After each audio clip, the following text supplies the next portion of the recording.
তীব্র গরম চলছে। এ সময় একজন মুসলিম হিসাবে করণীয় কি? গরমের যে ভয়াবহতা চলছে, আমার তো মনে হয় না বাংলাদেশে ইতিপূর্বে কখনো এই ধরনের গরমের ভয়াবহতা, এরকম তীব্রতা, এরকম দাবদাহ আমি অনুভব করেছি।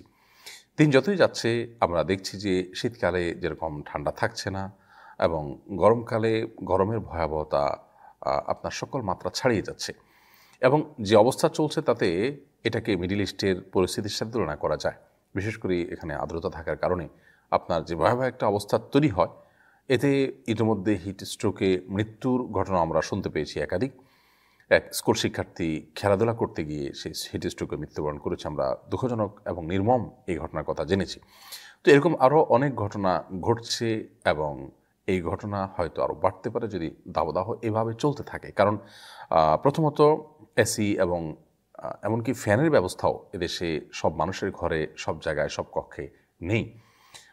এরকম ভয়াবহ পরিস্থিতিতে আপনার সব বয়সী মানুষের জন্য বেশ কষ্টের সময় পার করছি আমরা। তো এটার জন্য প্রথমত জলবায়ু পরিবর্তনের যে দোষ দেওয়া হয়ে থাকে, সেটা আমাদের হাতের কামাই। আল্লাহ সুবহানাহু ওয়া তাআলা বলেছেন, যহরাল ফাসাদু ফিল বাররি ওয়াল বাহরি বিমা কাসাবাত আইদিন নাস। স্থলে জলে যত প্রকার ব্যত্যয় এবং ফাসাদ তৈরি হয়েছে তা মানুষের দুই হাতের কামাই। বিধায় আমাদের ইস্তেগফার করতে হবে, গণতওবা করতে হবে, এবং প্রচুর পরিমাণ বৃক্ষরোপণ করা সহ জলবায়ু মোকাবেলা করার জন্য যা যা প্রয়োজন সেগুলো আমাদেরকে করতে হবে। এবং সভ্যতার নামে আমরা কোনো ধ্বংসের দিকে এগিয়ে যাচ্ছি কিনা সেটি বোধহয় আমাদের প্রত্যেকটা মানুষেরই নতুন করে ভাববার সুযোগ আছে। সেই সাথে গরমের ভয়াবহতা একজন ঈমানদারের মনে চলে আসবে যে জাহান্নামের ভয়াবহতা কত বেশি হতে পারে। আমরা জানি নবী করিম সাল্লাল্লাহু আলাইহি ওয়াসাল্লাম বলেছেন, কিয়ামতের দিন মাথার খুব কাছাকাছি সূর্য অবস্থান করবে, খুবই কাছাকাছি।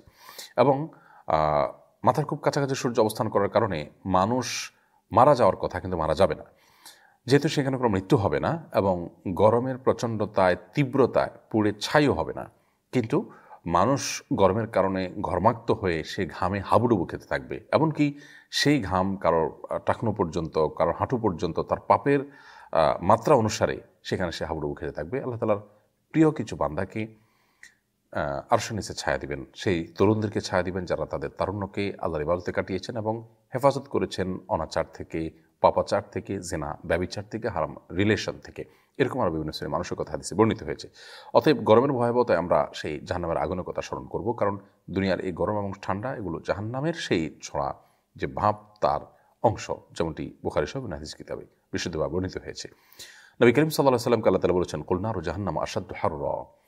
বলে দিন হে রাসূল, যে তোমরা যে গরম অনুভব করছো, এই গরমের চাইতে জাহান্নামের আগুন অনেক বেশি ভয়াবহ এবং অনেক আপনার চরম পর্যায়ের সেটি।